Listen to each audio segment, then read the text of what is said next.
Hi everybody, this is Tom, goforwhatyouwant.com. Today we have a very special guest. It's Alex Walton from bosslifeblog.com. So today I'm going to interview him and he's gonna bring a lot of value, I'm sure, to your life.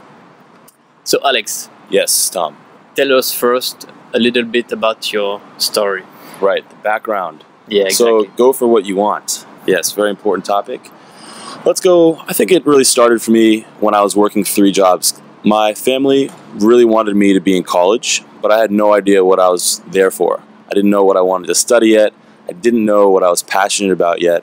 And so when I went to college initially, I had no reason really to be there other than everyone else I knew was going and my family told me to go. So left college, started working. I found myself working 3 jobs and very sort of unhappy with things at that point because I didn't really enjoy the jobs, wasn't very passionate about it. And I decided at a certain point that I can either make the decision to try to change, to try to go for what I want, or I can basically allow my life to continue and rather than taking control, just sort of let the river of life take me wherever I happen to go. I wasn't very comfortable with that second option, so I decided I'm going to go for what I want. I really wanted to travel, so I decided to start a business. Originally, it was doing digital marketing, branding, which allowed me to work from my computer and travel while I was working. That's kind of the initial idea I had. So it took me about 15 months, but I was able to build the business up to a point where I was able to travel. And yeah, I mean, that point when I initially made the decision to go for what I wanted, to travel, to try to do something a little bit different than the average person that I knew and take a different path than the other people that I knew around me in my life were taking, it was not easy. I was talking to Tom about this earlier, and one of the most difficult things about it was the family thing. I don't know if your family is anything like mine. Then my family was very much trying to get me onto a path that they were comfortable with, that they were confident would lead somewhere that wasn't bad. So when I told them I'm starting this business, they said, why don't you go to school first and study business, and then after you graduate in 4 years, then maybe start it. But don't do it now because that's risky. They said there's not a high chance that you'll succeed and all these things they told me, because they wanted me to basically be okay, right? Obviously, they're concerned with me and everything like that. They're my parents, but they really discouraged me from trying to go after what I wanted.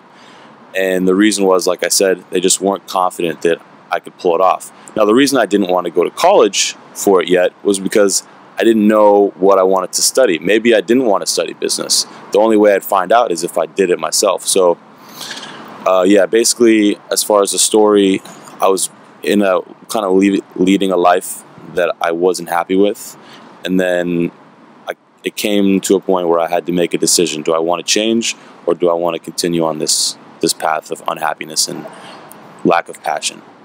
Okay, thanks for that. Yeah, and so I guess you said it. You had a lot of resistance from your family. Yep. And I guess maybe other people around you. Absolutely. Because we're basically the only one doing something like that.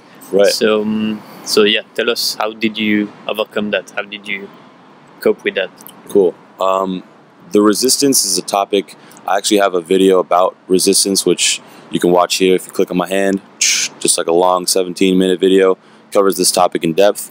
But for briefly here, resistance is something that I deal with internally every day. And you do as well every day if you're a normal human being.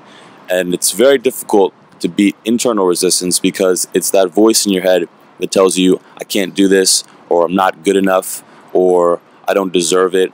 And when you have your own internal resistance, you think it's your own thoughts, you think it's you, and that can be very convincing. It's like a very insidious, conniving, dark force that just takes control over your life. The more you allow it to do that. And so the way I was able to beat resistance was 2 ways. Internally, I had to find a vision that inspired me, so that every day when I woke up and felt that resistance about working 4 or 5 hours that day building a business with no experience building businesses, doing whatever tasks were on my to-do list, I had to have a very clear vision about what it was that was inspiring me to keep pushing through this unknown territory.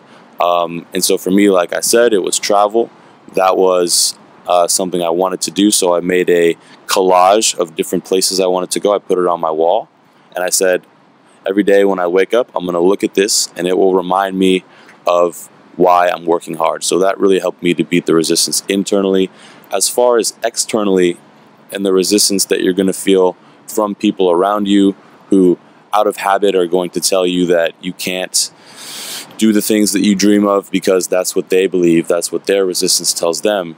The way you can beat that is to surround yourself with positive people who, as I call them, are fellow soldiers battling the resistance alongside you. So Tom is one of those guys for myself.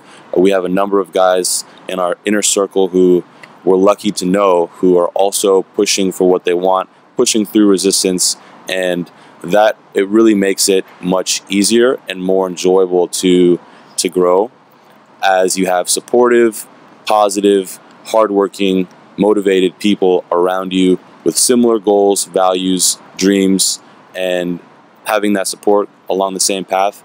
It just makes it easier. And I would say those two things, having a clear vision and surrounding yourself with positive and supportive people on the same path, are the most important things that I did to beat resistance. Okay, great. Yeah, makes total sense. So yeah, maybe for some people it's not easy to be their own boss, like to motivate themselves. So you said you have a vision board that you look every morning to motivate you to do your stuff.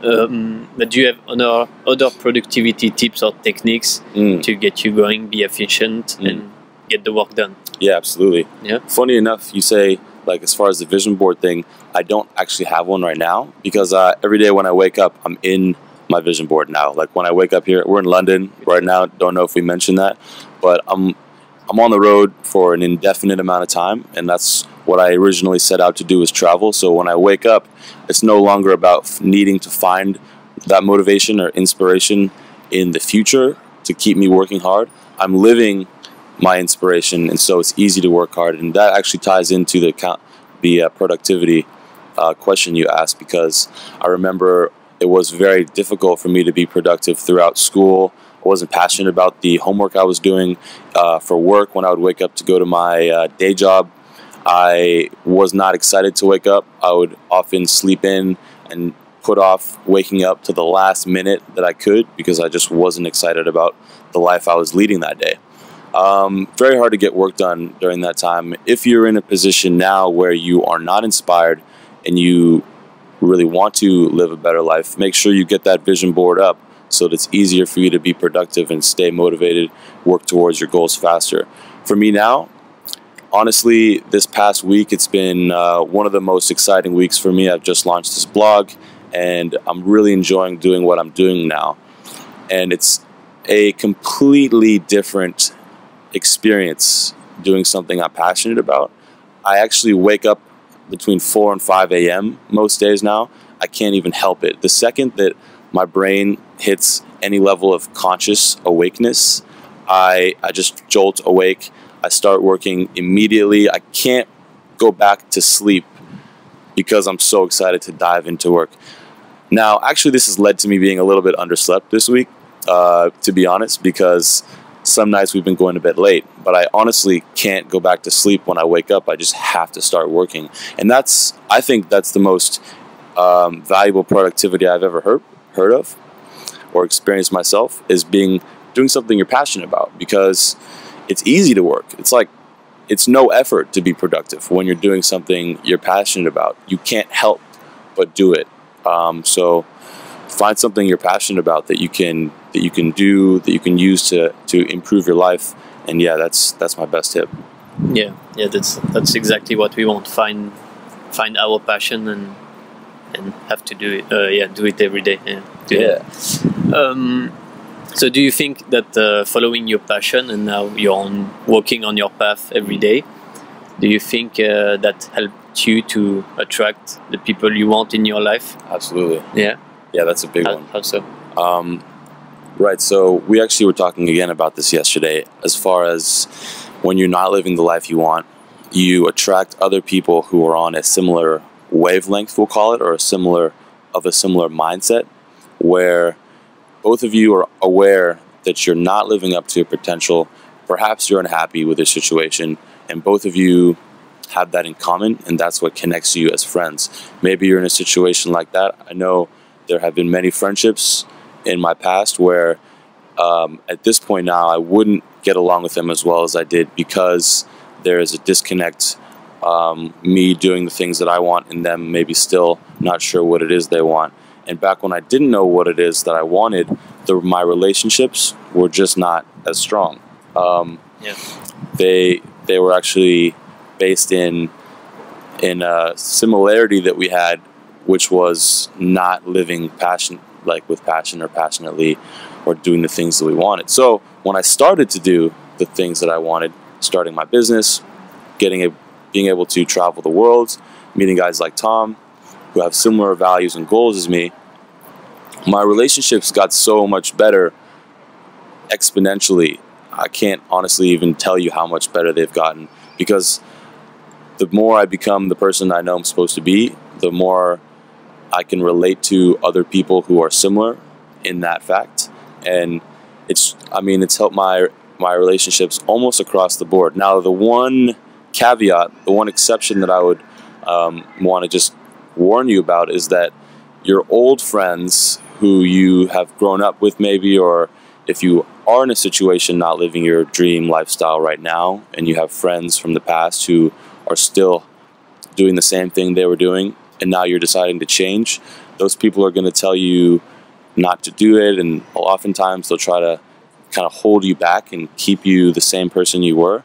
And as long as you can break out of that, surround yourself with other positive people growing, then you will be able to push through that resistance. But still, once you get to that point where you're living in line with your values and in line with your integrity, you feel like you're growing, progressing, becoming more and more the person you want to be, you are going to find that it's actually still difficult to relate to some of those old friends who are still in those old mindsets. So that is something to be aware of, that it can be sometimes a lonely road to progress when the people who you've grown up with are happy where they're at, happy stagnating or staying in their comfort zone. So find guys like Tom, find guys like myself, find people who you can surround yourself with, I would say, who can help you grow, and your relationships are just going to get much, much better. You're really going to enjoy your experience of life so much more with those types of people as you become the kind of person that you know you should be. Great. Thank you, Alex. Great inspiration today. Thank you, man. And tell us, where can the watchers today find you? So bosslifeblog.com. You can check me out there. youtube.com/bosslifeblog. Yeah, those are where you can find me. Yeah. Okay. Thanks a lot. Cheers. And, thanks for having me. Hope you have a really good day. See you, everyone. Have a good day. Good time.